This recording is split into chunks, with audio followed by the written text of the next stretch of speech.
ഇനി നമ്മൾ കാണാൻ പോകുന്നത് സ്വപ്നക്കൂട്ട് സീസൺ 5ന്റെ അടുത്ത സെഗ്മെന്റ് വാസ്തു.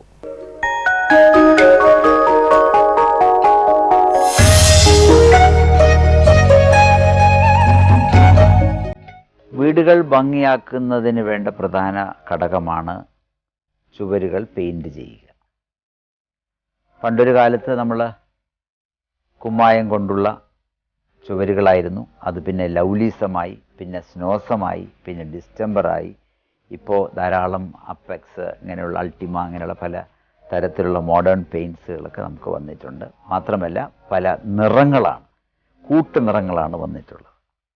ഇതൊക്കെയാണെന്നുണ്ടെങ്കിലും ഈ നിറങ്ങൾ നാം കണ്ടുപിടിക്കുന്നതും അത് പൂശുന്നതും നമ്മുടെ മനസ്സിന് ഇഷ്ടമുള്ള നിറങ്ങൾ തന്നെയായിരിക്കണം. ചിലപ്പോൾ ആ ഇഷ്ടമുള്ള നിറങ്ങൾ തിരഞ്ഞെടുക്കുന്നത് ആ വീടിന് യോജിച്ച നിറത്തിലും ആയിരിക്കില്ല. അതുകൊണ്ട് ചിലപ്പോൾ ഓപ്പോസിറ്റായിട്ടുള്ള അല്ലെങ്കിൽ ക്രോസ് എനിമിറ്റീസ് അവിടെ ഉണ്ടാകാം. അതുണ്ടാകാതിരിക്കുവാൻ വേണ്ടി, ആ ക്രോസ് എനിമിറ്റീസ് എന്ന് പറയുന്നത് വീട്ടിലംഗങ്ങൾ തമ്മിലുള്ള വഴക്കുകൾ ഉണ്ടാകാം. ഒന്ന്, ചിലർക്ക് ഉറക്കമില്ലായ്മ വരാം, ചിലർക്ക് ഉറക്കം കൂടുതൽ വരാം, ചിലർക്ക് BP കൂടാം. ഇങ്ങനെയുള്ളതൊക്കെ ഒഴിവാക്കുവാൻ വേണ്ടിയാണ് വീടുകളിൽ സാധാരണഗതിയിൽ ലൈറ്റ് കളേഴ്സ് ഉപയോഗിക്കുക എന്ന് പറയുന്നത്. ഈ ലൈറ്റ് കളേഴ്സിൽ ഇന്നും വളരെ മനസ്സിന് നല്ല പോലെ ഒരു സന്തോഷം തരുന്ന ഒരു കളർ തന്നെയാണ് ഓഫ് വൈറ്റ് അല്ലെങ്കിൽ ലൈറ്റ് ഐവറി എന്ന് പറയുന്ന കളർ. അതുപോലുള്ള ബാക്കിയുള്ള ലൈറ്റ് കളേഴ്സ് നമുക്ക് വീടുകളിലൊക്കെ ഉപയോഗിക്കാം. ഇപ്പോൾ പുറത്തുള്ളൊക്കെ നല്ല രീതിയിലുള്ള മഞ്ഞ, ചുവപ്പ്, അങ്ങനെ പച്ചയൊക്കെ ഉപയോഗിക്കുന്നുണ്ടെങ്കിലും ഒക്കെ ബാഹ്യമായ സ്ഥലത്ത് ഉപയോഗിക്കുന്നതിലൊന്നും തെറ്റില്ല. പക്ഷെ അകത്ത് ഉപയോഗിക്കുമ്പോൾ എപ്പോഴും നമ്മുടെ മനസ്സിന് ഒരു സമാധാനം നൽകുന്ന, മനസ്സിനൊരു ആരോഗ്യം നൽകുന്ന കളറുകളായിരിക്കണം. അതിന് എല്ലാ ലൈറ്റ് കളേഴ്സും ഉപയോഗിക്കുന്നത് നല്ലതായിരിക്കും.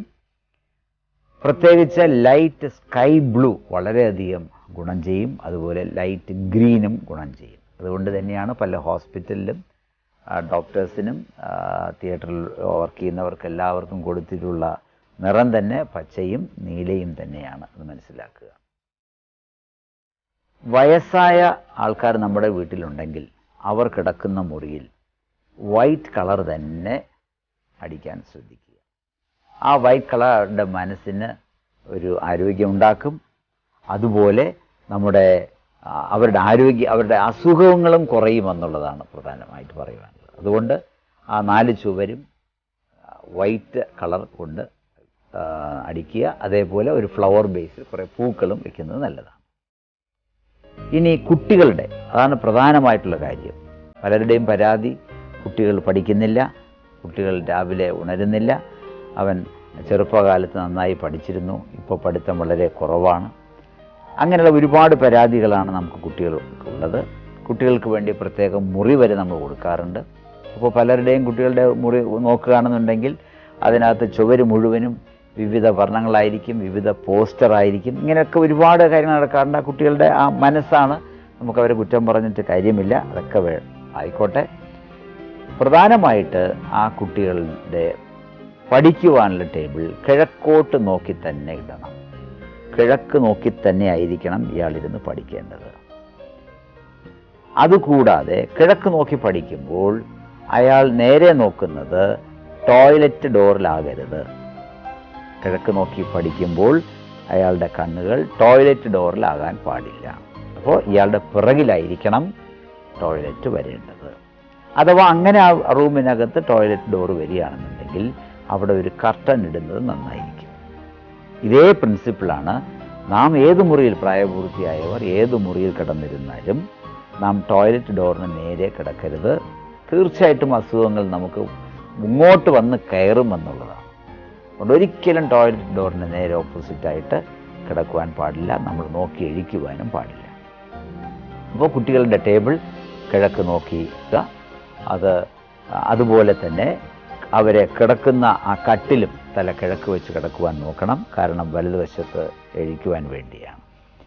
അവരുടെ ആ റൂമിൻ്റെ ചുവർ അവർക്കിഷ്ടമുള്ള കളർ, അവരുടെ ചോയ്സിനങ്ങ് വിട്ടുകൊടുക്കുക. കുറച്ച് കഴിഞ്ഞതിന് ശേഷം പറഞ്ഞ് മനസ്സിലാക്കി ലൈറ്റ് കളേഴ്സ്, ലൈറ്റ് ബ്ലൂ ഉപയോഗിക്കാം, അല്ലെങ്കിൽ ഓഫ് വൈറ്റ് ഉപയോഗിക്കാം. അങ്ങനെയുള്ള കളറുകൾ ആ റൂമിന് ഉപയോഗിക്കുന്നത് കുട്ടികൾക്ക് നന്നായിരിക്കും. യാതൊരു കാരണവശാലും റൂഫിൽ വൈറ്റ് കളർ അല്ലാതെ ഉപയോഗിക്കുവാൻ പാടുള്ളതല്ല. റൂഫിൽ വൈറ്റ് കളർ മാത്രമേ ഉപയോഗിക്കാവൂ. ആ വൈറ്റ് കളർ നോക്കി വേണം അവർ കിടക്കാൻ. അതുകൊണ്ട് ചുറ്റുമുള്ള കളറുകൾ ലൈറ്റ് കളേഴ്സ് ആയിരിക്കണം. റൂഫിൽ ഒരിക്കലും വിവിധ വർണ്ണങ്ങൾ അടിക്കരുത്. റൂഫിൽ വൈറ്റ് കളർ മാത്രമേ പാടുള്ളൂ. ചില ഫോട്ടോസ് ഉണ്ട്. ആ ഫോട്ടോസ് തന്നെ കുട്ടികൾ ചിലപ്പോൾ മാഗസിനിൽ നിന്നും വെട്ടിയെടുക്കുന്ന ഫോട്ടോ ആയിരിക്കാം, അല്ലെന്നുണ്ടെങ്കിൽ ചില പോസ്റ്ററുകൾ മേടിച്ച് ഒട്ടിക്കുന്നതായിരിക്കാം. അതൊക്കെ ആദ്യത്തെ 1-2 ദിവസം ഒട്ടിച്ചോട്ടെ. അത് കഴിഞ്ഞ ശേഷം യാതൊരു വിധത്തിലുള്ള ചിത്രങ്ങൾ, പഠനത്തിനൊഴിച്ചുള്ള ബാക്കിയുള്ള ഒരു ചിത്രവും ആ റൂമിൽ കഴിയുന്നതും വയ്ക്കാതിരിക്കുക. അവരുടെ IQ വർദ്ധിപ്പിക്കുവാൻ വേണ്ടിയാണ് ഇത്തരം കാര്യങ്ങൾ പറയുന്നത്.